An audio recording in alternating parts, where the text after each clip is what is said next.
सम्मानित मुल्क के मालिकों में बौद्ध भिक्षु सुमित रतन, आज देश भारत के राष्ट्रपति से, देश भारत के प्रधानमंत्री से और मुख्य चुनाव आयुक्त से मैं इच्छा मृत्यु की अनुमति मांग रहा हूं।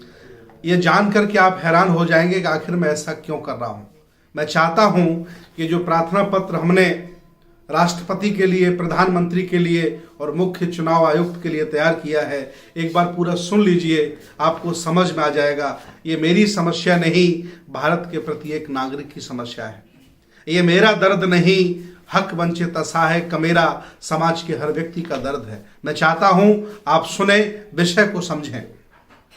प्रार्थी के सामाजिक, राजनीतिक, धार्मिक, आर्थिक व समस्त संवैधानिक अधिकारों के हनन के चलते प्रार्थी को गणतंत्र दिवस की पूर्व संध्या राष्ट्रीय मतदाता दिवस 25/1/2022 पर इच्छा मृत्यु की अनुमति प्रदान किए जाने के संबंध में भारत देश के प्रथम नागरिक को आम आदमी का प्रार्थना पत्र अत्यंत दुखद होकर के मैं आपको अवगत करा रहा हूं कि देश के नागरिकों के समस्त संवैधानिक अधिकारों का व्यापक स्तर पर हनन हो रहा है। लोकतंत्र के तीनों स्तंभ, विधायिका, न्यायपालिका और कार्यपालिका ध्वस्त होती जा रही है। मीडिया भी लोकतंत्र के तीनों स्तंभों के इशारे पर कार्य कर रही है। प्रार्थी सहित देश के नागरिकों के अधिकारों के संबंध में कोई सुनने वाला नहीं है। जिन प्रतिनिधियों को मतदाता अपनी हर समस्या के लिए चुनते हैं, उनकी आवाज भी निरंतर दबती जा रही है। विधायिका देश के समस्त सरकारी विभागों, उपक्रमों को अपने चहेतों को बेच रही है। कार्यपालिका भ्रष्टाचार में संलिप्त होकर अपने आने वाली संतानों के लिए अधिक से अधिक धन इकट्ठा कर रही है, भविष्य सुरक्षित करने में लगी है।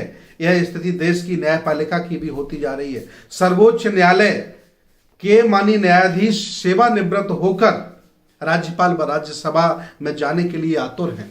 विचार करिए, वो भी धन जुटा करके देश से भागने का उपक्रम कर रहे हैं। मैं आपको बता दूं, सैकड़ों लोग भारत की संपत्ति को लेकर के विदेश में भाग गए। भारत के राष्ट्रपति ने, प्रधानमंत्री ने उनको बचाने का, उनको वापस बुलाने का, रोकने का कोई प्रयास नहीं किया। इतना ही नहीं, देश भारत में ईवीएम से चुनाव हो रहे हैं। पूरी दुनिया में जो विकसित देश है वहां बैन है। पूरी दुनिया चिल्ला रही है कि मैं वोट डालूंगा, मेरा वोट जहां मैं डालना चाहता हूं वहां पहुंचेगा या नहीं पहुंचेगा, इसकी कोई गारंटी नहीं है। इस पर भी कोई काम नहीं हो रहा है।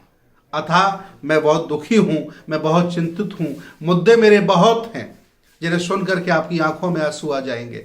ये देश मिट रहा है, मिटने जा रहा है। ये देश एक रंग में रंगने जा रहा है। ये देश संविधान से अलग हो रहा है, नया संविधान आने जा रहा है। इसलिए मैं चाहता हूं और ज्यादा भयावह स्थिति आम नागरिकों की, भारत के निवासियों को होगी, जो मैं अपनी आंखों से देख नहीं पाऊंगा। इसीलिए मैं चाहता हूं कि मुझे इच्छा मृत्यु प्रदान की जाए, और वो भी गणतंत्र दिवस की पूर्व संध्या पर मुझे इच्छा मृत्यु प्रदान की जाए। इतना ही नहीं, सरकारी आंकड़ों के अनुसार 700 किसानों की मृत्यु हुई है। उसे मृत्यु कहें, हत्या कहें, उस पर कोई सुनने वाला नहीं है। इतना ही नहीं, महंगाई बढ़ती चली जा रही है, आम आदमी परेशान है। लॉकडाउन भारत में लगा है, फिर भी कुछ लोग धनवान होते जा रहे हैं और कुछ लोग बर्बाद होते जा रहे हैं। इस पर कोई सरकार का नियंत्रण नहीं रहा। आज व्यक्ति परेशान है, भारत में रहने वाला हर हक वंचित असहाय कमजोर व्यक्ति परेशान है। मैं और अपनी आंखों से ज्यादा नहीं देख सकता। इसलिए मैं चाहता हूं ये लेटर मैं सार्वजनिक करूंगा और आदरणीय नंद कुमार बघेल जी के आह्वान पर, जो मुख्यमंत्री के पिताजी हैं, इस निर्णय को मैं ले रहा हूं। और मैं आह्वान करता हूं, अगर आप जिंदा हैं और आपके अंदर थोड़ी भी संवेदनशीलता बची है तो इस अभियान में मेरा साथ दीजिए। मैं अब और जिंदा रहना नहीं चाहता है। आखिर रह करके मैं क्या करूंगा। अब मेरा मन नहीं करता कि मैं सत्यमेव जयते बोलूं, क्योंकि मुझे लगता नहीं कि सत्य अब जिंदा है या झूठों का बोलबाला है। और आने वाले समय में भी ऐसे लोग पार्टियां चुन करके लाने जा रही हैं जो झूठे हैं और जिनका बोलबाला है। आम आदमी, अच्छा आदमी, ईमानदार आदमी अब लोकसभा में, राज्यसभा में और विधानसभा में मुझे नहीं लगता कि जा पाएगा। इतना ज्यादा चुनाव में पैसा हावी हो गया है।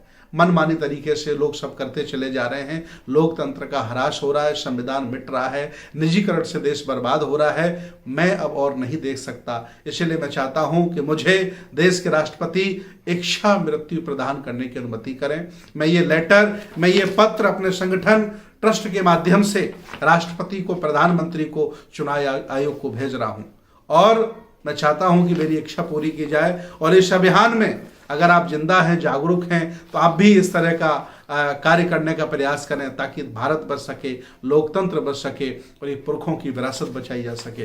बहुत बहुत साधुवाद, बहुत बहुत मंगल कामनाएं।